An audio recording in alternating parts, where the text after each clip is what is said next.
Programme update California 'ਚ ਮੈਂ ਰਾਜਕਨਵੀਰ ਸਿੰਘ ਜੁੜ ਚੁੱਕੇ ਨੇ ਹਰਜੋਤ ਸਿੰਘ ਖਾਲਸਾ ਜੀ। ਸਵਾਗਤ ਹੈ ਜੀ। ਸਤਿ ਸ਼੍ਰੀ ਅਕਾਲ। ਸਤਿ ਸ਼੍ਰੀ ਅਕਾਲ, ਧੰਨਵਾਦ ਜੀ ਆਇਆਂ ਨੂੰ। ਪੰਜਾਬੀ ਰੇਡੀਓ ਯੂਐਸਏ ਦੇ ਜਿੰਨੇ ਵੀ ਸਰੋਤੇ ਸਾਡੇ ਸਾਰੇ ਹੀ AM ਸਟੇਸ਼ਨਸ, FM ਸਟੇਸ਼ਨਸ, ਘਰਾਂ ਦੇ ਵਿੱਚ ਰੇਡੀਓ ਸੈਟਸ ਦੇ ਰਾਹੀਂ, ਟੈਲੀਫੋਨ ਦੇ ਰਾਹੀਂ, ਫੇਸਬੁੱਕ, YouTube ਤੇ ਲਾਈਵ ਦੇਖ ਰਹੇ ਹੋ, ਸੁਣ ਰਹੇ ਹੋ, ਸਾਰਿਆਂ ਨੂੰ ਜੀ ਆਇਆਂ ਨੂੰ ਤੇ ਬਹੁਤ ਹੀ ਪਿਆਰ ਤੇ ਸਤਿਕਾਰ ਭਰੀ ਸਤਿ ਸ਼੍ਰੀ ਅਕਾਲ ਸਰੋਤਿਓ। ਅੱਜ ਮਈ ਦੀ 9 ਤਰੀਕ ਆ, ਦਿਨ ਵੀਰਵਾਰ ਆ, ਤੇ ਤੁਹਾਡੇ ਲਈ ਸ਼ਾਮ ਦਾ ਅਪਡੇਟ ਕੈਲੀਫੋਰਨੀਆ ਪ੍ਰੋਗਰਾਮ ਲੈ ਕੇ ਹਾਜ਼ਰ ਹੋਏ ਹਾਂ। ਸਾਡੇ ਅੱਜ ਦੇ ਇਸ ਪ੍ਰੋਗਰਾਮ ਨੂੰ ਸਪਾਂਸਰ ਕਰਦੇ ਨੇ ਖਾਲਸਾ ਇੰਸ਼ੋਰੈਂਸ ਏਜੰਸੀ, ਜਿਨ੍ਹਾਂ ਦੇ ਕੋਲੋਂ ਹਰ ਇੱਕ ਤਰੀਕੇ ਦੀ ਇੰਸ਼ੋਰੈਂਸ ਕਰਵਾ ਸਕਦੇ ਹੋ। ਇੰਸ਼ੋਰੈਂਸ ਬਾਰੇ ਪਤਾ ਕਰਨ ਲਈ ਕਾਲ ਕਰ ਸਕਦੇ ਹੋ 408-272-2500 4082722500। ਟੇਰਕੇਣਾ ਇਮੀਗ੍ਰੇਸ਼ਨ ਲਾ ਫਰਮ, US ਇਮੀਗ੍ਰੇਸ਼ਨ ਦਾ ਹੋਵੇ ਕਿਸੇ ਵੀ ਤਰੀਕੇ ਦਾ ਕੰਮ, ਕਾਲ ਅਟਰਨੀ ਜੇ ਟੇਰਕੇਣਾ 415-909-0503 ਦੇ ਉੱਤੇ। ਮਨਜੀਤ ਸਿੰਘ ਫਰੀਮੌਂਟ, ਹਰਿੰਦਰ ਪੀਨ San Jose, Gurbachan Singh Nagra Sacramento, Sarabjit Singh Kulwinder Kaur Dhoot Yuba City, Gurdev Singh Sohal Antelope, Sarabjit Singh Elko Nevada, Kamaljit Singh Daulatpuria Manteca, Karnail Singh Randhawa Turlock, Surjit Singh Chahal Yuba City. ਸਾਰਿਆਂ ਦਾ ਧੰਨਵਾਦ। ਜੇ ਤੁਸੀਂ ਵੀ ਇਸ ਪ੍ਰੋਗਰਾਮ ਨੂੰ ਸਪਾਂਸਰ ਕਰਨਾ ਚਾਹੁੰਦੇ ਹੋ, ਸੰਪਰਕ ਕਰ ਸਕਦੇ ਹੋ 408-722-7698। ਜੀ ਅੱਜ ਦੀਆਂ ਖਬਰਾਂ ਵੱਲ ਚੱਲੀਏ ਤੇ ਕੈਲੀਫੋਰਨੀਆ ਦੇ ਜਿਹੜੇ ਰੈਗੂਲੇਟਰਸ ਆ ਉਹਨਾਂ ਨੇ ਵੋਟਿੰਗ ਕੀਤੀ ਆ ਰੀਸੈਂਟਲੀ, ਕਿਸ ਤਰ੍ਹਾਂ ਲੋਕਾਂ ਨੂੰ ਜਿਹੜੇ ਬਿਜਲੀ ਦੇ ਬਿੱਲ ਆ ਉਹ ਭੇਜੇ ਜਾਣ। ਸੋ ਇਹਦੇ ਵਿੱਚ ਇਹ ਵੀ ਹੁਣ ਦੱਸਿਆ ਗਿਆ ਆ ਵੀ ਇਨਕਮ ਬੇਸਡ ਹੋਣਗੇ। ਜੇ ਤੁਹਾਡੀ ਇਨਕਮ ਜ਼ਿਆਦਾ ਹੋਊਗੀ ਤਾਂ ਤੁਹਾਡਾ ਜਿਹੜਾ ਬਿੱਲ ਆ ਉਸ ਹਿਸਾਬ ਦੇ ਨਾਲ ਹੋਊਗਾ, ਜੇ ਇਨਕਮ ਘੱਟ ਹੋਊਗੀ ਤਾਂ ਜਿਹੜਾ ਤੁਹਾਡਾ ਬਿੱਲ ਆ ਉਹ ਘੱਟ ਹੋਊਗਾ। ਕੈਲੀਫੋਰਨੀਆ ਪਬਲਿਕ ਯੂਟਿਲਿਟੀ ਕਮਿਸ਼ਨ ਨੇ ਵੋਟ ਕੀਤਾ ਆ ਵੀ ਸਟੇਟ ਦੇ ਜਿਹੜੇ ਬਿਗ ਇਨਵੈਸਟਰ ਓਨਡ ਯੂਟਿਲਿਟੀਜ਼ ਆ, ਜਿਨ੍ਹਾਂ ਦੇ ਵਿੱਚ ਪੈਸੀਫਿਕ ਗੈਸ ਐਂਡ ਇਲੈਕਟ੍ਰਿਕ ਹੈਗੇ ਆ, ਉਹ ਲੋਕਾਂ ਨੂੰ ਜੋ ਚਾਰਜ ਕਰਦੀ ਆ ਪਾਵਰ ਬਿਲਸ ਦਾ ਈਚ ਮੰਥ, ਤੇ ਉਹ $24.15 ਪਰ ਮੰਥ ਹੋਊਗਾ, ਪਲੱਸ ਜਿਹੜੇ ਆ ਐਕਸਟਰਾ ਜਿਹੜੇ ਚਾਰਜਸ ਆ ਉਹਨਾਂ ਦੇ ਜੋ ਵੀ ਹਿਸਾਬ ਕਿਤਾਬ ਆ ਉਸ ਹਿਸਾਬ ਦੇ ਨਾਲ ਹੋਊਗਾ ਜਿੱਦਾਂ ਉਹਨੇ ਯੂਜ਼ ਕੀਤਾ। ਤੇ ਉਹਨਾਂ ਨੇ ਉਹਦੇ ਵਿੱਚ ਕੀਤੇ ਹੈਗੇ ਜਾਂ $6 ਪਰ ਮੰਥ ਜਾਂ $12 ਪਰ ਮੰਥ। ਤੇ ਜਿਹੜੀ ਬਿਜਲੀ ਦੇ ਰੇਟ ਆ 5 ਸੈਂਟ ਤੋਂ ਲੈ ਕੇ 7 ਸੈਂਟ ਪਰ ਕਿਲੋਵਾਟ ਆਵਰ ਦੇ ਹਿਸਾਬ ਦੇ ਨਾਲ। ਸੋ ਕਾਫੀ ਕੁਝ ਇਸ ਤਰ੍ਹਾਂ ਦਾ ਕੀਤਾ ਹੈਗਾ, ਤੇ ਇਹ ਪਹਿਲਾਂ ਵੀ ਇੱਕ ਵਾਰੀ ਆਪਾਂ ਡਿਸਕਸ ਕੀਤਾ ਸੀ ਵੀ ਜਿਹੜੇ ਹੁਣ ਇਲੈਕਟ੍ਰਿਕ ਬਿੱਲ ਹੈਗੇ ਆ, ਬਿਜਲੀ ਦੇ ਬਿੱਲ ਆ, ਉਹ ਇਨਕਮ ਦੇ ਨਾਲ ਵੀ ਕਨੈਕਟ ਕੀਤੇ ਜਾਊਗੇ। ਹੁਣ ਇਹ ਕਿਸ ਤਰ੍ਹਾਂ ਵੈਰੀਫਾਈ ਕਰੂਗਾ, ਇਹ ਤਾਂ ਆਉਣ ਵਾਲੇ ਸਮੇਂ 'ਚ ਹੀ ਪਤਾ ਲੱਗੂਗਾ। ਬਿਲਕੁਲ। ਸਭ ਤੋਂ ਵੱਧ ਜਿਹੜਾ ਹੋਣਾ ਆ, ਜੇ ਤੁਹਾਡੀ 62,000 ਦੇ ਇਰਦ ਗਿਰਦ ਇਨਕਮ ਆ ਤਾਂ $20 ਤੱਕ ਦੀ ਜਿਹੜੀ ਫੀਸ ਹੋ ਸਕਦੀ ਹੈ। ਤੇ ਇਹ ਫੀਸ ਸਭ ਤੋਂ ਵੱਧ SDG&E ਵਾਲਿਆਂ ਨੇ ਲਾਉਣੀ ਆ। PG&E ਵਾਲਿਆਂ ਨੇ ਹਾਈ ਐਨਰਜੀ ਜਿਹੜਾ ਯੂਜ਼ਰ ਆ ਇਨਕਮ ਬੇਸ ਦੇ ਹਿਸਾਬ ਦੇ ਨਾਲ ਉਹਨਾਂ ਨੇ $6.24 ਤੱਕ ਜਿਹੜਾ ਉਹ ਕਹਿੰਦੇ ਪਾਉਣਗੇ। ਤੇ ਜੇ ਲੋ ਇਨਕਮ ਲੋ ਐਨਰਜੀ ਯੂਜ਼ਰ ਆ ਤਾਂ ਇਹ ਜਿਹੜੀ ਹੈ ਤੁਹਾਨੂੰ ਉਹਦੇ ਵਿੱਚ ਬੈਨੀਫਿਟ ਵੀ ਹੋ ਸਕਦਾ ਹੈ $10 ਦਾ। ਇਹ ਵਿੱਚ ਹੀ ਇਨਕਮ ਕਹੀ ਜਾਂਦੇ ਆ, ਵਿੱਚ ਹੀ ਜਿਹੜਾ ਹਰਜੋਤ ਸਿੰਘ ਜੀ ਇਹ ਪਾਵਰ ਯੂਜ਼ ਨੂੰ ਲੈ ਕੇ ਜਿਹੜਾ ਉਹ ਕਰਨਗੇ। ਪਰ ਜਿਹੜੀ ਇਹ ਨਵੀਂ ਫੀਸ ਆ ਇਹ ਆਰਬਿਟਰੀ ਹੈਗੀ ਆ। ਇਸ ਦੇ ਉੱਤੇ ਹੁਣ ਕਾਫੀ ਜਿਹੜਾ ਭੰਬਲ ਭੂਸਾ ਆ ਉਹ ਬਣ ਚੁੱਕਾ ਆ ਵੀ ਪਤਾ ਨਹੀਂ ਵੀ ਇਵੈਂਚੁਅਲੀ ਕਿਹਨੂੰ ਕਿੰਨਾ ਜਿਹੜਾ ਆ ਇਸ ਦੇ ਵਿੱਚ ਜਿਹੜਾ ਉਹ ਦੇਣਾ ਪੈ ਸਕਦਾ ਹੈ। ਕੈਲ ਮੈਟਰਸ ਨੇ ਇਸ ਦੇ ਉੱਤੇ ਲੰਮੀ ਚੌੜੀ ਜਿਹੜੀ ਰਿਪੋਰਟ ਆ ਉਹ ਪੇਸ਼ ਕੀਤੀ ਹੈ। ਪਿਛਲੇ ਕਈ ਵੀਕਸ ਤੋਂ ਇਸ ਉੱਤੇ ਜਿਹੜੀ ਉਹ ਚਰਚਾ ਜਿਹੜੀ ਉਹ ਚੱਲ ਰਹੀ ਸੀ। ਸਟੇਟ ਤਾਂ ਆਲਰੇਡੀ ਇਹ ਪਲਾਨ ਕਰੀ ਬੈਠਾ ਹੈ ਵੀ ਅਸੀਂ ਸਾਰੇ ਘਰ, ਕਾਰ, ਟਰੱਕ ਸਭ ਕੁਛ ਜਿਹੜਾ ਉਹ ਬਿਜਲੀ ਦੇ ਉੱਤੇ ਕਰ ਦੇਣਾ ਆ। ਤੇ ਹੁਣ ਬਿਜਲੀ ਬਣਾਉਣੀ ਵੀ ਤਾਂ ਮਹਿੰਗੀ ਆ, ਉਹਨਾਂ ਉਤਪਾਦਨ ਵੀ ਕਰਨਾ, ਤੇ ਉਹ ਸਾਰਾ ਕੁਛ ਜਿਹੜਾ ਉਹ ਕਰਨਾ ਆ ਉਹ ਕਿੱਦਾਂ ਹੋਊਗਾ, ਮਨੀ ਕਿੱਥੋਂ ਜਨਰੇਟ ਹੋਣੀ ਆ, ਉਹ ਹੁਣ ਤੋਂ ਹੀ ਜਿਹੜੀ ਉਹਨਾਂ ਨੇ ਕਾਰਵਾਈ ਪਾਉਣੀ ਸ਼ੁਰੂ ਕਰ ਦਿੱਤੀ ਆ। ਅਗਲੀ ਜਿਹੜੀ ਹਰਜੋਤ ਸਿੰਘ ਜੀ ਇੱਕ ਮੰਦਭਾਗੀ ਖਬਰ ਆ ਰਹੀ ਹੈ। ਕੈਲੀਫੋਰਨੀਆ ਦੀ ਇੱਕ ਕ੍ਰੀਕ ਚੋ ਦੇ ਵਿੱਚ 2 ਨੌਜਵਾਨ ਜਿਹੜੇ ਬੱਚੇ ਆ ਉਹ ਰੁੜ ਕੇ ਉਹਨਾਂ ਦੀ ਮੌਤ ਹੋ ਗਈ ਆ। ਮਾਊਂਟੇਨ ਹੋਮ ਵਿਲੇਜ ਦੇ ਵਿੱਚ ਕਹਿੰਦੇ ਵੀ ਇਹ ਦੋਨੋਂ ਹੀ ਭਰਾ ਸੀਗੇ, ਦੋਨੋਂ ਸਿਬਲਿੰਗ ਸੀਗੇ ਜਿਨ੍ਹਾਂ ਦੀ ਇਹ ਮੌਤ ਹੋਈ ਆ। ਸਦਰਨ ਕੈਲੀਫੋਰਨੀਆ ਦੇ ਵਿੱਚ ਸੈਨ ਬਰਨਾਰਡੀਨੋ ਮਾਊਂਟੇਨਸ ਦੇ ਵਿੱਚ ਇਹ ਦੁਰਘਟਨਾ ਵਾਪਰੀ ਆ। ਮਾਫੀ ਚਾਹੁੰਦਾ, ਇੱਕ 4 ਸਾਲਾਂ ਦੀ ਬੱਚੀ ਸੀ ਤੇ 2 ਸਾਲਾਂ ਦਾ ਜਿਹੜਾ ਮੁੰਡਾ ਸੀ, ਦੋਨੋਂ ਹੀ ਭੈਣ ਭਾਈ ਸੀਗੇ। ਇਹ ਟ੍ਰੈਜੇਡੀ ਬੀਤੇ ਜਿਹੜੀ ਉਹ ਮੰਗਲਵਾਰ ਵਾਪਰੀ ਆ। ਥਰਮਨ ਫਲੈਟ ਪਿਕਨਿਕ ਏਰੀਆ ਦੇ ਵਿੱਚ ਕਹਿੰਦੇ ਦੁਪਹਿਰ ਨੂੰ ਇਹ ਪਰਿਵਾਰ ਉੱਥੇ ਪਿਕਨਿਕ ਮਨਾਉਣ ਦੇ ਲਈ ਗਏ ਸੀਗੇ। ਹਾਈਵੇ 38 ਦੇ ਉੱਤੇ ਆ ਇਹ ਏਰੀਆ ਮਿਲ ਕ੍ਰੀਕ ਦੇ ਨਾਲ। ਸੈਨ ਬਰਨਾਰਡੀਨੋ ਕਾਉਂਟੀ ਸ਼ੈਰਿਫ ਨੇ ਆਪਣੀ ਜਿਹੜੀ ਨਿਊਜ਼ ਰਿਲੀਜ਼ ਦੇ ਵਿੱਚ ਦੱਸਿਆ ਸੀ, ਕਹਿੰਦੇ ਵੀ ਦੋਨੋਂ ਜਾਣੇ ਖੇਲ ਰਹੇ ਸੀ ਇੱਕ ਟਾਈਮ ਦੇ ਉੱਤੇ ਇਸ ਕ੍ਰੀਕ ਦੇ ਲਾਗੇ, ਚੋ ਦੇ ਲਾਗੇ, ਜਦ ਜਿਹੜੀ ਉਹਨਾਂ ਦੀ ਮਾਂ ਆ ਬੱਚਿਆਂ ਦੀ ਉਹਨਾਂ ਨੂੰ ਡਾਊਨਸਟ੍ਰੀਮ ਦੇ ਵਿੱਚ ਲੈ ਕੇ ਜਾਣ ਦੀ ਕੋਸ਼ਿਸ਼ ਕਰ ਰਹੀ ਸੀ, ਤੇ ਪਰ ਉਹ ਜਿਹੜੇ ਆ ਤੇਜ਼ ਬਹਾਵ ਵਾਲੇ ਪਾਣੀ ਦੇ ਵਿੱਚ ਰੁੜ ਗਏ। ਸੋ ਕਹਿੰਦੇ ਵੀ ਜਿਹੜਾ ਸਭ ਤੋਂ ਨਜ਼ਦੀਕ ਰੈਸਕਿਊ ਕਰੂ ਆ ਉਹ ਵੀ ਸੀਨ ਤੋਂ 70 ਮੀਲ ਦੂਰ ਸੀਗਾ, ਤੇ ਫਿਰ ਜਿੰਨੀ ਦੇਰ ਤੱਕ ਜਿਹੜੇ ਉਹ ਪਹੁੰਚੇ, ਉਹਨਾਂ ਨੂੰ ਲੱਭਿਆ, ਉਹਨਾਂ ਨੂੰ ਹਸਪਤਾਲ ਜਿਹੜਾ ਉਹ ਲੈ ਕੇ ਗਏ, ਪਰ ਕਹਿੰਦੇ ਵੀ ਉਹਨਾਂ ਦੀ ਜਾਨ ਜਿਹੜੀ ਉਹ ਨਹੀਂ ਬਚਾਈ ਜਾ ਸਕੀ। ਸੈਂਟਾ ਐਨਾ ਰਿਵਰ ਦੀ ਇੱਕ ਮੇਜਰ ਟ੍ਰਿਬਿਊਟਰੀ ਹੈਗੀ ਆ ਮਿਲ ਕ੍ਰੀਕ, ਜਿੱਥੇ ਇਹ ਮੰਦਭਾਗੀ ਘਟਨਾ ਵਾਪਰੀ ਆ। ਅਗਲੀ ਖਬਰ ਵੱਲ ਚੱਲੀਏ ਤੇ ਸੈਨ ਹੋਜ਼ੇ ਕੈਲੀਫੋਰਨੀਆ ਤੇ ਆ ਰਹੀ ਆ, ਜਿੱਥੇ ਦੋ ਪੇਰੈਂਟਸ ਨੇ, ਹਸਬੈਂਡ ਵਾਈਫ ਨੇ ਆਪਣੇ ਬੱਚੇ ਦੇ ਕ੍ਰਿਬ ਦੇ ਥੱਲੇ 55,000 ਫੈਂਟਲਿਨ ਦੀਆਂ ਗੋਲੀਆਂ ਰੱਖੀਆਂ ਹੋਈਆਂ ਸੀਗੀਆਂ। ਆਕਟੇਵੀਓ ਮਰੀਨੋ 27 ਸਾਲਾਂ ਦਾ, ਕ੍ਰਿਸਟਲ ਡੈਲਗਾਡੋ 23 ਸਾਲਾਂ ਦੀ, ਉਹਨਾਂ ਨੂੰ ਅਰੇਨ ਕੀਤਾ ਜਾਊਗਾ ਹੁਣ ਕੋਰਟ ਦੇ ਵਿੱਚ। Child endangerment, unlawful possession of firearm, ਇਹ ਸਾਰੇ ਕਾਸੇ ਦੇ ਵਿੱਚ ਜਿਹੜੇ ਇਨਵੈਸਟੀਗੇਟਰ ਹੈਗੇ ਆ Santa Clara County specialized enforcement team ਦੇ, ਉਹਨਾਂ ਨੇ ਕਿਹਾ ਵੀ 13 pound marijuana, 1.5 pound cocaine, loaded firearm, 2 digital scale ਤੇ ਲਗਭਗ 4,000 ਕੈਸ਼ ਇਹ ਫੈਂਟਲਿਨ ਦੀਆਂ ਗੋਲੀਆਂ ਤੋਂ ਬਿਨਾਂ ਉੱਥੋਂ ਲੱਭਿਆ ਹੈਗਾ। ਤੇ 13 ਪਾਉਂਡ ਫੈਂਟਲਿਨ ਸੀਗੀ ਜਿਹੜੀ ਉਹਨਾਂ ਦੀਆਂ ਪਿਲਸ ਦੇ ਫਾਰਮ ਦੇ ਵਿੱਚ ਸੀਗੀ, ਪਲਾਸਟਿਕ ਦੇ ਬੈਗਸ ਦੇ ਵਿੱਚ ਲੁਕੋ ਕੇ ਇਹ ਜੋ ਬੱਚੇ ਦਾ ਕ੍ਰਿਬ ਆ ਉਹਦੇ ਥੱਲੇ ਰੱਖੇ ਹੋਏ ਸੀਗੇ। ਦੋ ਬੇਬੀਜ਼ ਸੈਂਟਾ ਕਲਾਰਾ ਕਾਉਂਟੀ ਚ ਉਹਨਾਂ ਨੇ ਦੱਸਿਆ, ਬੇਬੀ ਫੀਨਿਕਸ ਤੇ ਬੇਬੀ ਬੇਂਟਰ, ਉਹ ਆਲਰੇਡੀ ਫੈਂਟਲਿਨ ਓਵਰਡੋਜ਼ ਤੋਂ ਮਰੇ ਹੈਗੇ ਆ। ਸੋ ਇਸ ਕੇਸ ਦੇ ਵਿੱਚ ਜਿਹੜੀ ਇਨਵੈਸਟੀਗੇਸ਼ਨ ਚੱਲ ਰਹੀ ਆ, ਇੱਕ 23 ਸਾਲਾਂ ਦਾ, ਇੱਕ 27 ਸਾਲਾਂ ਦਾ, ਦੇਖੋ ਵੀ ਆਪਣੇ ਨਿਆਣੇ ਦੇ ਜਿਹੜਾ ਹੈਗਾ ਆ ਕ੍ਰਿਬ, ਉਹਦੇ ਥੱਲੇ ਇਹ ਇੰਨਾ ਕੁਛ ਰੱਖਿਆ ਹੋਇਆ ਸੀ। ਇੰਨੇ ਦੇ ਨਾਲ ਇੰਨੇ ਇਨਸਾਨ ਜਿਹੜੇ ਆ ਉਹ ਮਰ ਜਾਂਦੇ ਆ, ਤੇ ਬੱਚਿਆਂ ਨੇ ਤਾਂ ਕਿੱਥੇ ਬਚਣਾ। ਰੱਬ ਨਾ ਕਰੇ ਕਿਤੇ ਗਲਤੀ ਦੇ ਨਾਲ ਉਹ ਕਿਤੇ ਕੋਈ ਗੋਲੀ ਕੱਢ ਕੇ ਖਾ ਲੈਂਦਾ, ਤਾਂ ਕੀ ਜਿਹੜਾ ਉੱਥੇ ਜਿਹੜਾ ਉਹ ਬਣਨਾ ਸੀਗਾ। ਹੱਦ ਹੀ ਹੋਈ ਪਈ ਲੋਕਾਂ ਲਈ। ਹਰਜੋਤ ਸਿੰਘ ਜੀ, ਅਗਲੀ ਗੱਲ ਕਰੀਏ। ਓਕਲੈਂਡ ਤੇ ਸੈਨ ਫਰਾਂਸਿਸਕੋ ਦੇ ਸਿੰਘ ਭਿੜ ਰਹੇ ਸੀਗੇ ਵੀ ਏਅਰਪੋਰਟ ਦਾ ਨਾਂ ਕਿਹੜਾ ਜਿਹੜਾ ਉਹ ਰੱਖਣਾ ਆ। ਇੱਥੋਂ ਤੱਕ ਕਿ ਸੈਨ ਫਰਾਂਸਿਸਕੋ ਦੇ ਡਿਸਟ੍ਰਿਕਟ ਅਟਰਨੀ ਉਹਨਾਂ ਨੇ ਕਲੇਮ ਵੀ ਕੀਤਾ ਸੀਗਾ ਵੀ ਓਕਲੈਂਡ ਵਾਲੇ ਇਦਾਂ ਕਰ ਨਹੀਂ ਸਕਦੇ, ਪਰ ਕਹਿੰਦੇ ਓਕਲੈਂਡ ਬੋਰਡ ਆਫ ਪੋਰਟ ਦੇ ਕਮਿਸ਼ਨਰਸ ਨੇ ਅੱਜ ਸਰਬਸੰਮਤੀ ਦੇ ਨਾਲ ਓਕਲੈਂਡ ਏਅਰਪੋਰਟ ਦਾ ਨਾਮ ਜਿਹੜਾ ਉਹ ਚੇਂਜ ਕਰ ਦਿੱਤਾ ਹੈਗਾ ਆ। ਸੋ ਇਹ ਹੁਣ ਸੈਨ ਫਰਾਂਸਿਸਕੋ ਬੇ ਓਕਲੈਂਡ ਇੰਟਰਨੈਸ਼ਨਲ ਏਅਰਪੋਰਟ ਦੇ ਨਾਮ ਦੇ ਨਾਲ ਜਾਣਿਆ ਜਾਵੇਗਾ।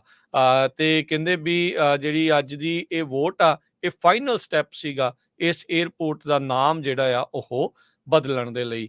ਇਹ ਜ਼ਿਕਰਯੋਗ ਗੱਲ ਆ ਵੀ ਜਿਹੜਾ ਏਅਰਪੋਰਟ ਦਾ ਕੋਡ ਨੇਮ ਆ ਜਿਹੜਾ OAK ਆ, ਉਹ ਚੇਂਜ ਨਹੀਂ ਹੋਵੇਗਾ, ਲੋਗੋ ਵੀ ਜਿਹੜਾ ਉਸ ਦਾ ਸੇਮ ਹੀ ਰਹੂਗਾ। ਬਸ ਸਿਰਫ ਤੇ ਸਿਰਫ ਵੀ ਲੋਕ ਇਸ ਨਾਮ ਦੇ ਨਾਲ ਆਕਰਸ਼ਿਤ ਹੋ ਕੇ ਇੱਥੇ ਜਿਹੜੇ ਜ਼ਿਆਦਾ ਟਰੈਵਲ ਕਰਨ, ਇਸ ਲਈ ਓਕਲੈਂਡ ਏਅਰਪੋਰਟ ਨੇ ਆਪਣਾ ਜਿਹੜਾ ਨਾਮ ਆ ਉਹ ਸੈਨ ਫਰਾਂਸਿਸਕੋ ਬੇ ਓਕਲੈਂਡ ਇੰਟਰਨੈਸ਼ਨਲ ਏਅਰਪੋਰਟ ਕਰ ਦਿੱਤਾ। ਜਿਹੜਾ ਕੋਈ ਬਾਹਰਲਾ ਵੇਖਦਾ ਹੋਣਾ ਉਹ ਕਹਿੰਦਾ ਹੋਣਾ ਯਾਰ ਓਕਲੈਂਡ ਦਾ ਵੀ ਹਾਲ ਮਾੜਾ, ਸੈਨ ਫਰਾਂਸਿਸਕੋ ਦਾ ਵੀ ਹਾਲ ਮਾੜਾ, ਪਤਾ ਨਹੀਂ ਇੱਥੇ ਜਾਈਏ ਜਾਂ ਨਾ ਜਾਈਏ। ਪਰ ਦੇਖੋ ਕੀ ਜਿਹੜਾ ਬਣਦਾ ਹੈ, ਪਰ ਦੋਨੋਂ ਸ਼ਹਿਰ ਇੱਕ ਦੂਜੇ ਦੇ ਉੱਤੇ ਜਿਹੜਾ ਇਹ ਹੁਣ ਕਲੇਮ ਕਰਨ ਲੱਗੇ ਆ, ਡਿਸਪਿਊਟ ਕਰ ਰਹੇ ਆ। ਜੀ, ਅਗਲੀ ਖਬਰ ਆ ਰਹੀ ਆ, ਇੱਕ ਡਰਾਈਵਰ ਟੈਸਲਾ ਚਲਾ ਰਿਹਾ ਸੀ, ਜਿਸ ਦੀ ਟੈਸਲਾ ਕਾਰ 300 ਫੁੱਟ ਡੂੰਘੀ ਡਿੱਗ ਪਈ ਹਾਈਵੇ 50 ਤੇ ਨੀਅਰ ਪੋਲਕ ਪਾਈਨਸ ਦੇ ਵਿੱਚ। ਐਲਰਾਡੋ ਕਾਉਂਟੀ ਦਾ ਜਿਹੜਾ ਏਰੀਆ ਆ, ਉੱਥੇ ਦੀ ਫਾਇਰ ਪ੍ਰੋਟੈਕਸ਼ਨ ਡਿਸਟ੍ਰਿਕਟ ਨੇ ਇਹ ਦੱਸਿਆ ਆ ਵੀ ਆਟੋ ਪਾਇਲਟ ਦੇ ਉੱਤੇ ਉਸਨੇ ਕਾਰ ਲਾਈ ਹੋਈ ਸੀ ਤੇ ਇੱਕ ਮੋੜ ਤੇ ਉਹ 300 ਫੁੱਟ ਡੂੰਘੀ ਡਿਚ ਦੇ ਵਿੱਚ ਚਲੇ ਗਈ ਹੈਗੀ ਆ। ਸੈਕਰਾਮੈਂਟੋ ਬੀ ਨੇ ਰਿਪੋਰਟ ਕੀਤਾ ਵੀ ਇਹ ਕ੍ਰੈਸ਼ 11:30 ਵਜੇ ਦੇ ਕਰੀਬ ਸਵੇਰ ਨੂੰ ਹੋਇਆ ਤੇ ਸ਼ੈਵਰਨ ਗੈਸ ਸਟੇਸ਼ਨ ਜੋ ਓਲਡ ਕਾਰਸਨ ਰੋਡ ਹੈਗਾ ਆ ਪੋਲਕ ਪਾਈਨਸ ਦੇ ਵਿੱਚ, ਉੱਥੇ ਇਹ ਸਾਰੀ ਇਨਸੀਡੈਂਟ ਵਾਪਰੀ ਹੈਗੀ ਆ। ਜਿਹੜਾ ਡਰਾਈਵਰ ਸੀ ਉਹ 40 ਸਾਲਾਂ ਦੀ ਉਮਰ ਦਾ ਸੀ, ਮੌਕੇ ਦੇ ਉੱਤੇ ਹੀ ਜਿਹੜੀ ਉਹਦੀ ਮੌਤ ਹੋ ਗਈ ਹੈਗੀ ਆ। ਸੈਕਰਾਮੈਂਟੋ ਤੋਂ 60 ਮੀਲ ਦੂਰ ਇਹ ਜਿਹੜੀ ਘਟਨਾ ਵਾਪਰੀ ਹੈਗੀ ਆ। ਕੈਲ ਫਾਇਰ ਦਾ ਕਰੂ, ਕੈਲੀਫੋਰਨੀਆ ਕੰਜ਼ਰਵੇਟਿਵ ਕਾਰਪਸ ਦਾ ਕਰੂ, ਇਹਨਾਂ ਨੇ ਕਾਫੀ ਜਿਹੜਾ ਮਿਹਨਤ ਦੇ ਨਾਲ ਕਾਫੀ ਟਾਈਮ ਲਾ ਕੇ ਜਿਹੜਾ ਆ ਉੱਥੋਂ ਬੋਡੀ ਨੂੰ ਕੱਢਿਆ, ਕਿਉਂਕਿ 300 ਫੁੱਟ ਡੂੰਘੀ ਬਹੁਤ ਹੁੰਦੀ ਆ ਤੇ ਬੜੀ ਰਗਡ ਟ੍ਰੇਨ ਸੀ ਤੇ ਉੱਥੇ ਟਰੀ ਵਗੈਰਾ ਵੀ ਬਹੁਤ ਜ਼ਿਆਦਾ ਸੀਗੇ। ਟੈਸਲਾ ਦੇ ਕਈ ਇਦਾਂ ਦੀਆਂ ਇਨਸੀਡੈਂਟਸ ਆਈਆਂ ਜਿਹਦੇ ਵਿੱਚ ਆਟੋ ਪਾਇਲਟ ਤੇ ਚੱਲ ਰਹੀ ਸੀ ਤਾਂ ਉਹਨਾਂ ਦੇ ਐਕਸੀਡੈਂਟ ਹੋਏ ਹੈਗੇ ਆ। ਜੀ, ਅਗਲੀ ਗੱਲ ਕਰੀਏ। ਕੈਲੀਫੋਰਨੀਆ ਦੇ ਸਟੂਡੈਂਟ, ਉਹਨਾਂ ਨੂੰ ਇੱਕ ਜਿਹੜੇ ਦੋ ਸਟੂਡੈਂਟ ਆ, ਕੁਝ ਸਟੂਡੈਂਟ ਸੌਰੀ, ਉਹਨਾਂ ਨੂੰ $1 ਮਿਲੀਅਨ ਜਿਹੜਾ ਉਹ ਮਿਲੇਗਾ ਜਦ ਇਹਨਾਂ ਨੂੰ ਐਕਸਪੈਲ ਕਰ ਦਿੱਤਾ ਗਿਆ ਸੀ ਸਕੂਲ ਦੇ ਵਿੱਚੋਂ, ਇਹ ਕਹਿ ਕੇ ਕਥਿਤ ਤੌਰ ਦੇ ਉੱਤੇ ਵੀ ਇਹਨਾਂ ਨੇ ਜਿਹੜੇ ਰੇਸਿਸਟ ਐਕਨੇ ਮਾਸਕ ਪਹਿਨੇ ਆ। ਅਗਸਤ 2017 ਦੀ ਇਹ ਘਟਨਾ ਹੈ। ਇੱਕ ਸਲੀਪ ਓਵਰ ਦੇ ਦੌਰਾਨ 14 ਸਾਲਾਂ ਦੇ ਜਿਹੜੇ ਮੁੰਡੇ, ਉਹਨਾਂ ਦੇ ਵਿੱਚੋਂ 2 ਜਣੇ ਜਿਨ੍ਹਾਂ ਨੇ Saint Francis High School Mountain View California ਦੇ ਵਿੱਚ ਸ਼ੁਰੂ ਕਰਨਾ ਸੀ, ਉਹਨਾਂ ਨੇ ਪਿਕਚਰ ਲਈ ਗੂੜੇ ਹਰੇ ਰੰਗ ਦਾ ਜਿਹੜਾ ਐਕਨੇ ਮਾਸਕ ਉਹਨਾਂ ਨੇ ਮੂੰਹ ਦੇ ਉੱਤੇ ਪਾਇਆ ਸੀਗਾ। ਤੇ 3 ਸਾਲ ਬਾਅਦ ਕਹਿੰਦੇ ਵੀ ਇੱਕ ਹੋਰ ਜਿਹੜਾ ਟੀਨੇਜਰ ਆ, ਉਹਨਾਂ ਨੂੰ ਜਦ ਇਹ ਪਿਕਚਰ ਮਿਲੀ, ਉਹਨੇ ਆਨਲਾਈਨ ਪੋਸਟ ਜਿਹੜੀ ਉਹ ਕਰ ਦਿੱਤੀ, ਤੇ ਜਿਹੜੇ 2 ਸੇਂਟ ਫਰਾਂਸਿਸ ਦੇ ਸਟੂਡੈਂਟ ਸੀ ਉਹਨਾਂ ਦੇ ਉੱਤੇ ਕਹਿੰਦੇ ਵੀ ਇਹ ਗਲਤ ਐਕਿਊਜ਼ੇਸ਼ਨ ਲਾਈ, ਦੋਸ਼ ਲਾਏ ਵੀ ਇਹਨਾਂ ਨੇ ਬਲੈਕ ਫੇਸ ਜਿਹੜਾ ਉਹ ਕੀਤਾ ਹੈ, ਤੇ ਫਿਰ ਉਹਨਾਂ ਨੂੰ ਸਕੂਲ ਦੇ ਵਿੱਚੋਂ ਜਿਹੜਾ ਉਹ ਛੱਡਣ ਦੇ ਲਈ ਮਜਬੂਰ ਹੋਇਆ, ਇਹ ਕਹਿ ਕੇ ਵੀ ਤੁਹਾਨੂੰ ਨਹੀਂ ਤਾਂ ਅਸੀਂ ਐਕਸਪੈਲ ਕਰ ਦੇਣਾ ਆ। ਇਸ ਹਫ਼ਤੇ ਕੈਲੀਫੋਰਨੀਆ ਦੇ ਇੱਕ ਜਿਊਰੀ ਨੇ ਇਹਨਾਂ ਮੁੰਡਿਆਂ ਨੂੰ, ਜਿਨ੍ਹਾਂ ਨੂੰ ਆਇਡੈਂਟੀਫਾਈ AH ਤੇ HH ਕਰਕੇ ਲਾਸੂਟ ਦੇ ਵਿੱਚ ਕੀਤਾ ਗਿਆ ਆ, ਉਸ ਸਕੂਲ ਦੇ ਉਲਟ ਚੱਲਿਆ ਸੀ $1 ਮਿਲੀਅਨ ਜਿਹੜੇ ਆ ਡੈਮੇਜਸ ਦੇ ਵਿੱਚ, ਤੇ ਨਾਲ ਇਸ ਦੇ $70,000 ਟਿਊਸ਼ਨ ਰੀਇੰਬਰਸਮੈਂਟ ਦੇ ਲਈ ਵੀ ਜਿਹੜੀ ਆ ਉਹ ਦਿੱਤੀ ਜਾਣੀ ਆ। ਸੋ ਇਹ ਜਿਊਰੀ ਨੇ ਐਲਾਨਿਆ ਆ। ਬਹੁਤ ਵਾਰੀ ਕੀ ਹੁੰਦਾ, ਤਸਵੀਰਾਂ ਲੈ ਲਈਆਂ ਜਾਂਦੀਆਂ, ਉਦੋਂ ਮਾਹੌਲ ਇਦਾਂ ਦਾ ਜਿਹੜਾ ਉਹ ਚੱਲ ਰਿਹਾ ਸੀ ਵੀ ਹਰ ਇੱਕ ਚੀਜ਼ ਇਦਾਂ ਕਰ ਰਹੇ ਸੀਗੇ ਵੀ ਸਭ ਕੁਝ ਜਿਹੜਾ ਉਹ ਉਲਟਾ, ਕਈ ਵਾਰੀ ਬਚਪਨੇ ਦੇ ਵਿੱਚ ਜਾਂ ਹੋਰ ਜਿਹੜੀ ਆ ਚੀਜ਼ਾਂ ਜਿਹੜੀਆਂ ਕੀਤੀਆਂ ਜਾਂਦੀਆਂ, ਤੇ ਨਾਲੇ ਇਹ ਹਰੇ ਰੰਗ ਦਾ ਜਿਹੜਾ ਐਕਨੇ ਮਾਸਕ ਪਾਉਣ ਕਰਕੇ ਇਹ ਸਾਰਾ ਮਾਮਲਾ ਜਿਹੜਾ ਉਹ ਬਣਿਆ ਸੀ। ਇਵੈਂਚੁਅਲੀ ਜਿਹੜਾ ਇਹਨਾਂ ਨੂੰ ਹੁਣ $1 ਮਿਲੀਅਨ ਆ ਉਹ ਮਿਲੇਗਾ। ਜੀ, ਕੈਲੀਫੋਰਨੀਆ ਦੇ ਵਿੱਚ ਜਿਹੜੀਆਂ ਗੈਸ ਦੀਆਂ ਪ੍ਰਾਈਸਿਸ ਆ ਪਿਛਲੇ ਸਾਲ ਨਾਲੋਂ ਕਾਫੀ ਜ਼ਿਆਦਾ ਹੈਗੀਆਂ, 50 ਸੈਂਟ ਜ਼ਿਆਦੇ ਆ। ਅੱਜ ਜੇ ਗੈਸ ਦੀਆਂ ਪ੍ਰਾਈਸਿਸ ਐਵਰੇਜ ਦੇਖੀਆਂ ਜਾਣ ਕੈਲੀਫੋਰਨੀਆ ਦੇ ਵਿੱਚ $5 ਤੇ 31 ਸੈਂਟ ਆ। ਨੈਸ਼ਨਲ ਐਵਰੇਜ ਅਮਰੀਕਾ 'ਚ $3 64 ਸੈਂਟ ਆ, ਤੇ ਗੋਲਡਨ ਸਟੇਟ ਦੀ ਜਿਹੜੀ ਮਿਡ ਗ੍ਰੇਡ ਐਵਰੇਜ ਆ $5 53 ਸੈਂਟ, ਪ੍ਰੀਮੀਅਰ ਜੋ $5 70 ਸੈਂਟ, ਤੇ ਡੀਜ਼ਲ $5 35 ਸੈਂਟ ਦੇ ਕਰੀਬ ਹੈਗਾ। ਤੇ ਪਿਛਲੇ ਸਾਲ ਜਿਹੜੀ ਰੈਗੂਲਰ ਪ੍ਰਾਈਸ ਉਹ $4 ਤੇ 81 ਸੈਂਟ ਸੀਗੀ, ਇਹ AAA ਦੇ ਮੁਤਾਬਕ ਦੱਸਿਆ ਗਿਆ ਹੈਗਾ। ਐਂਡਰਿਊ ਗ੍ਰੋਸ AAA ਦੇ ਸਪੋਕਸਪਰਸਨ ਹੈਗੇ ਆ। ਉਹ ਕਹਿੰਦੇ ਵੀ ਅਸੀਂ ਪ੍ਰੀ ਮੈਮੋਰੀਅਲ ਡੇ ਦੇ ਵਿੱਚ ਐਂਟਰ ਹੋ ਰਹੇ ਆ, ਤੇ ਜਿਹੜੀ ਬੈਰਲ ਦੀ ਪ੍ਰਾਈਸ ਆ, ਹਾਲਾਂਕਿ ਉਹ ਲੈਸ ਆ $10 ਪਿਛਲੇ 2 ਹਫ਼ਤਿਆਂ ਨਾਲੋਂ, ਪਰ ਜਦੋਂ ਪ੍ਰਾਈਸਾਂ ਘਟਣੀਆਂ ਹੁੰਦੀਆਂ ਉਨੀ ਤੇਜ਼ੀ ਦੇ ਨਾਲ ਘਟਦੀਆਂ ਨਹੀਂ ਜਿੰਨੀ ਤੇਜ਼ੀ ਦੇ ਨਾਲ ਵੱਧਦੀਆਂ ਹੈਗੀਆਂ। ਸਭ ਤੋਂ ਜ਼ਿਆਦਾ ਪ੍ਰਾਈਸਿਸ ਕੈਲੀਫੋਰਨੀਆ ਦੇ ਵਿੱਚ ਸਿਆਰਾ ਨਵਾਡਾ, ਮੋਨੋ ਤੇ ਐਲਪਾਈਨ ਕਾਉਂਟੀਜ਼ ਦੇ ਵਿੱਚ ਹੈਗੀਆਂ, ਜਿੱਥੇ $6 33 ਸੈਂਟ ਤੋਂ ਲੈ ਕੇ $6 80 ਸੈਂਟ ਤੱਕ ਜਿਹੜੀ ਗੈਸ ਆ ਉਹ ਅੱਜ ਦੀ ਰੇਟਸ ਦੇ ਵਿੱਚ ਵਿਕ ਰਹੀ ਹੈ। ਜੀ, ਉਦਾਂ ਦੇਖਿਆ ਜਾਵੇ ਤਾਂ ਜਸੀ ਜੀ AAA ਵਾਲੇ ਤਾਂ ਇਹ ਕਹਿ ਰਹੇ, ਕਹਿੰਦੇ ਵੀ ਗੈਸ ਪ੍ਰਾਈਸਿਸ ਕੈਲੀਫੋਰਨੀਆ ਦੇ ਵਿੱਚ ਲਗਾਤਾਰ ਹੁਣ ਥੱਲੇ ਨੂੰ ਜਾ ਰਹੀਆਂ। ਹਾਂ, ਪਿਛਲੇ ਸਾਲ ਦੇ ਮੁਕਾਬਲੇ ਇਹ ਜ਼ਿਆਦਾ ਆ, ਪਰ ਬੀਤੇ ਹਫ਼ਤਿਆਂ ਦੇ ਵਿੱਚ ਇਹ ਪ੍ਰਾਈਸਾਂ ਬਹੁਤ ਜ਼ਿਆਦਾ ਵੱਧ ਗਈਆਂ ਸੀ। ਹੁਣ ਹੌਲੀ ਹੌਲੀ ਦੁਬਾਰਾ ਥੱਲੇ ਨੂੰ ਜਿਹੜੀਆਂ ਉਹ ਆ ਰਹੀਆਂ। ਸੋ ਅਜੇ ਵੀ ਪਰ ਐਵਰੇਜ $5 ਸਵਾ $5 ਤੋਂ ਵੀ ਉੱਤੇ ਜਿਹੜੀ ਆ ਉਹ ਚੱਲ ਰਹੀ ਆ, ਜੋ ਕਿ ਬਾਕੀ ਮੁਲਕ ਦੀ ਐਵਰੇਜ ਦੇ ਨਾਲੋਂ ਕਾਫੀ ਜ਼ਿਆਦਾ ਵੱਧ ਹੈਗੀ ਆ। ਅਗਲੀ ਜਿਹੜੀ ਖਬਰ ਆ ਉਸ ਉੱਤੇ ਨਜ਼ਰ ਮਾਰਦੇ ਜਾਈਏ। ਸੈਂਟਾ ਕਲਾਰਾ ਕਾਉਂਟੀ ਦੇ ਸ਼ੈਰਿਫ ਦੇ ਲਈ ਜਿਹੜਾ ਕੈਂਡੀਡੇਟ ਸੀ, ਉਸ ਨੂੰ ਪਰਜਰੀ ਦੇ ਲਈ ਜਿਹੜਾ ਆ ਉਹ ਕਨਵਿਕਟ ਕੀਤਾ ਗਿਆ ਆ। ਪਿਛਲੇ ਹਫ਼ਤੇ ਹੀ ਇੱਕ ਜਿਊਰੀ ਨੇ ਜਿਹੜਾ ਇਹ farmer candidate Santa Clara County sheriff ਦੇ ਲਈ ਫੈਲਨੀ ਪਰਜਰੀ ਦੇ ਲਈ ਤੇ ਫਾਲਸਲੀ ਸਰਟੀਫਾਈਂਗ ਵੀ ਉਹਦੇ ਕੋਲ ਐਕਸਪੀਰੀਅੰਸ ਇਨਫ ਸੀਗਾ, ਜੇ ਇਲੈਕਟਿਡ ਲਾ ਐਨਫੋਰਸਮੈਂਟ ਦੀ ਜੌਬ ਉਹਨੂੰ ਮਿਲਦੀ ਵੀ ਉਹ ਰਨ ਕਰ ਸਕਦੀ ਸੀਗੀ। ਐਨ ਕੋਲਟਨ 51 ਸਾਲਾ ਕੂਪਰਟਨੋ ਦੀ, ਇਹਨੇ ਜੋ ਕੁਝ ਵੀ ਆਪਣੀ ਕੈਂਡੀਡੇਸੀ ਭਰਨ ਵੇਲੇ ਕਿਹਾ ਉਹ ਉਹਦੇ ਕੋਲ ਮੌਜੂਦ ਨਹੀਂ ਸੀ। ਸੋ ਇਸ ਨੂੰ ਹੁਣ ਫੈਲਨੀ ਪਰਜਰੀ ਦੇ ਅੰਦਰ ਜਿਹੜਾ ਆ ਉਹ ਕਨਵਿਕਟ ਕੀਤਾ ਗਿਆ ਆ। ਸੋ ਇਸ ਤੋਂ ਇਲਾਵਾ ਕਹਿੰਦੇ ਵੀ ਅਜਿਹਾ ਜੇ ਕੋਈ ਕਰਦਾ ਆ ਤਾਂ ਫਿਰ ਫਿਊਚਰ ਦੇ ਵਿੱਚ ਉਹਦੇ ਲਈ ਇਲੈਕਸ਼ਨ ਰਨ ਕਰਨਾ ਵੀ ਖਾਸਾ ਜਿਹੜਾ ਉਹ ਔਖਾ ਹੋਊਗਾ। ਉੱਦਾਂ ਤਾਂ ਇਹਨੂੰ ਮਹਿਜ 4% ਤੋਂ ਥੋੜ੍ਹੀਆਂ ਜਿਹੀਆਂ ਵੱਧ ਹੀ ਵੋਟਾਂ ਜਿਹੜੀਆਂ ਉਹ ਪਈਆਂ ਸੀਗੀਆਂ। ਚਾਹੇ ਇਸ ਮਸਲੇ ਦੇ ਕਨਵਿਕਸ਼ਨ ਦਾ ਕੋਈ ਫਰਕ ਨਹੀਂ ਪੈਣਾ ਇਲੈਕਸ਼ਨ ਦੇ ਉੱਤੇ, ਪਰ ਇੱਥੋਂ ਇਹ ਜ਼ਰੂਰ ਪਤਾ ਲੱਗਦਾ ਆ ਵੀ ਅਮਰੀਕਾ ਦੇ ਵਿੱਚ ਵੀ ਬਹੁਤ ਸਾਰੇ ਲੋਕ ਇਲੈਕਸ਼ਨ ਰਨ ਕਰਨ ਦੇ ਲਈ ਝੂਠ ਬੋਲ ਜਾਂਦੇ ਨੇ। ਜੀ, ਅਗਲੀ ਖਬਰ ਵੱਲ ਚਲੀਏ। ਸਪੇਸ ਐਕਸ ਲਾਂਚ ਹੋਣ ਜਾ ਰਿਹਾ ਆ ਅੱਜ ਸ਼ਾਮ ਨੂੰ। ਪਹਿਲਾਂ ਇਹ 8:20 ਤੇ ਹੋਣਾ ਸੀ, ਤੇ ਬਾਅਦ ਦੇ ਵਿੱਚ ਜਿਹੜੇ 20 ਦੇ ਕਰੀਬ ਸਟਾਰਲਿੰਕ ਸੈਟੇਲਾਈਟਸ ਜਿਹੜੇ ਵੈਬਸਾਈਟ SpaceX ਦਾ ਆ ਉਹਨੇ ਦੱਸਿਆ ਵੀ ਆਲਰੇਡੀ ਇਸ ਜਿਹੜਾ ਸਪੇਸ ਫੋਰਸ ਬੇਸ ਕੈਲੀਫੋਰਨੀਆ ਦਾ ਉੱਥੋਂ ਜਾ ਚੁੱਕੇ ਹੈਗੇ ਆ। ਤੇ ਜਿਹੜਾ ਨਵਾਂ ਉਹਨੇ ਸੈਂਡ ਕਰਨਾ ਸੀ ਪਹਿਲਾਂ 8:20 ਤੇ ਫਿਰ ਉਹਨੂੰ ਟਾਈਮ ਜਿਹੜਾ ਅੱਜ ਰਾਤ ਦਾ 10:18 ਦੱਸਿਆ ਗਿਆ ਆ। ਤੇ ਹੋ ਸਕਦਾ ਕਹਿੰਦੇ ਇਹ ਇੱਕ ਵਾਰੀ ਫੇਰ ਜਿਹੜਾ ਕੱਲ ਤੱਕ ਪੋਸਟਪੋਨ ਹੋ ਜਾਏ। ਤੇ ਸਦਰਨ ਕੈਲੀਫੋਰਨੀਆ ਦੇ ਸਕਾਈਜ਼ ਦੇ ਵਿੱਚ ਜਿਹੜਾ SpaceX ਆ ਲਾਂਚ ਹੋਣ ਜਾ ਰਿਹਾ ਆ। ਸੋ ਬਹੁਤ ਸਾਰੇ ਲੋਕ ਕਹਿੰਦੇ ਭੁਲੇਖੇ 'ਚ ਹੋ ਜਾਂਦੇ ਵੀ ਸ਼ਾਇਦ ਏਲੀਅਨਸ ਆ ਗਏ ਹੋਣ। ਸੋ ਇਹ ਨਹੀਂ ਹੋਣਾ, ਇਸ ਕਰਕੇ ਆਪਾਂ ਖਬਰ ਸਾਂਝੀ ਕੀਤੀ ਆ। ਵੀ ਲਾਈਟ ਪਤਾ ਨਹੀਂ ਕਿਹੜੀ ਜਿਹੜੀ ਉਹ ਚੱਲੀ ਜਾਂਦੀ ਹੈ। ਬਿਲਕੁਲ। ਅਗਲੀ ਜਿਹੜੀ ਗੱਲ ਕਰਦੇ ਜਾਈਏ, ਆਸਟ੍ਰੇਲੀਆ ਦਾ ਇੱਕ ਬੰਦਾ ਜਿਸ ਨੇ 5 ਸਾਲ ਦੀ ਬੱਚੀ ਦੇ ਨਾਲ ਕੁਕਰਮ ਕਮਿਟ ਕੀਤੇ ਸੀ, ਉਸ ਨੂੰ ਜਿਹੜੀ ਉਮਰ ਕੈਦ ਆ ਉਹ ਸੁਣਾਈ ਗਈ ਹੈਗੀ ਆ। 28 ਸਾਲਾਂ ਦਾ ਅਲੀਜਾ ਹੈਰਿਸ, ਇਸ ਨੇ ਕੋਈ ਕੰਟੈਸਟ ਪਲੀ ਨਹੀਂ ਸੀ ਕੀਤਾ। ਇਸ ਨੇ ਜਿਹੜੇ ਬੱਚੇ ਦੇ ਨਾਲ ਇਹ ਕੁਕਰਮ ਕਰਨ ਦੀ ਕੋਸ਼ਿਸ਼ ਕੀਤੀ ਸੀ। ਇਹ ਜੁਲਾਈ ਤੇ ਸਤੰਬਰ 2020 ਦੇ ਘਟਨਾ ਜਿਹੜੀ ਉਹ ਦੱਸੀ ਜਾਂਦੀ ਆ। ਸੋ ਦੋਨੋਂ ਹੀ ਜਿਹੜੇ ਇਹਦੇ ਕ੍ਰਾਈਮ ਸੀਗੇ ਉਹ ਫੈਲਨੀ ਸੀ ਤੇ ਸਟ੍ਰਾਈਕ ਅਫੈਂਸਿਸ ਸੀ। ਤੇ ਹੁਣ ਇਸ ਨੂੰ 30 ਸਾਲ ਘੱਟੋ ਘੱਟ ਜਿਹੜੇ ਸਲਾਖਾਂ ਦੇ ਪਿੱਛੇ ਗੁਜ਼ਾਰਨੇ ਪੈਣਗੇ ਜੇ ਇਹ ਪਰੋਲ ਦੇ ਲਈ ਕੰਸੀਡਰ ਹੋਣਾ ਚਾਹੁੰਦਾ ਆ। ਤੇ ਇਸ ਨੂੰ ਹੁਣ ਉਮਰ ਕੈਦ ਸੁਣਾਈ ਗਈ ਆ। ਜੀ, ਅਗਲੀ ਖਬਰ ਵੱਲ ਚੱਲੀਏ ਤੇ ਨੇਤਨਯਾਹੂ ਨੇ ਸੰਬੰਧ ਦੇ ਵਿੱਚ ਆਪਾਂ ਸਵੇਰੇ ਵੀ ਖਬਰ ਸਾਂਝੀ ਕੀਤੀ ਸੀ। ਨੇਤਨਯਾਹੂ ਕਹਿੰਦਾ ਵੀ ਜੇ ਅਮਰੀਕਾ ਵਾਲਾ ਮੇਰਾ ਸਾਥ ਨਹੀਂ ਦੇਣਗੇ ਤਾਂ ਅਸੀਂ ਇਕੱਲੇ ਹੀ ਜਿਹੜਾ ਫਾਈਟ ਕਰਾਂਗੇ। ਇਹ ਉਹਨੇ ਵਾਰਨਿੰਗ ਦਿੱਤੀ ਹੈਗੀ ਆ। ਕਹਿੰਦਾ ਵੀ if we have to stand alone we will stand alone. ਇਹ ਵੀਡੀਓ ਮੈਸੇਜ ਉਹਨਾਂ ਦਿੱਤਾ ਹੈਗਾ ਇਜ਼ਰਾਈਲ ਦੇ ਇੰਡੀਪੈਂਡੈਂਸ ਡੇ ਦੇ ਉੱਤੇ। ਤੇ ਪਰ ਅਮਰੀਕਾ ਦੇ ਵਿੱਚ ਵੀ ਪ੍ਰੈਜ਼ੀਡੈਂਟ ਬਾਈਡਨ ਉਹਨਾਂ ਦੇ ਉੱਤੇ ਬਹੁਤ ਪ੍ਰੈਸ਼ਰ ਆ, ਕਿਉਂਕਿ ਉਹਨਾਂ ਨੇ ਇਹ ਕਹਿਤਾ ਵੀ ਅਸੀਂ ਜਿਹੜੇ ਵੈਪਨਸ ਆ ਉਹ ਇਜ਼ਰਾਈਲ ਨੂੰ ਉਨਾ ਚਿਰ ਨਹੀਂ ਦੇਵਾਂਗੇ ਜਿੰਨਾ ਚਿਰ ਤੱਕ ਉਹ ਰਾਫਾ ਦੀ ਇਨਵੇਜ਼ਨ ਨੂੰ ਰੋਕਦੇ ਨਹੀਂ ਹੈਗੇ। ਪਰ ਨੇਤਨਯਾਹੂ ਕਹਿੰਦਾ ਵੀ ਅਸੀਂ ਉੱਥੇ ਬਣਨਾ ਹੀ ਬਣਨਾ ਆ। ਆਲਰੇਡੀ ਲੋਕ ਹਜ਼ਾਰਾਂ ਦੀ ਗਿਣਤੀ ਦੇ ਵਿੱਚ ਉਸ ਸ਼ਹਿਰ ਨੂੰ ਵੀ ਛੱਡ ਕੇ ਜਾ ਰਹੇ ਆ ਤੇ ਬਹੁਤ ਹੀ ਜਿਹੜੀ ਬੈਡ ਸਿਚੁਏਸ਼ਨ ਇਸ ਵੇਲੇ ਗਾਜ਼ਾ ਦੇ ਵਿੱਚ ਬਣੀ ਹੋਈ ਹੈਗੀ ਆ। ਜੀ ਬਿਲਕੁਲ। ਸੋ ਬਾਈਡਨ ਹੁਣਾਂ ਨੇ ਨਾ ਕੀਤੀ ਆ ਵੈਪਨਸ ਸਪਲਾਈ ਕਰਨ ਨੂੰ ਜਿਹੜਾ ਉਹ ਲੈ ਕੇ।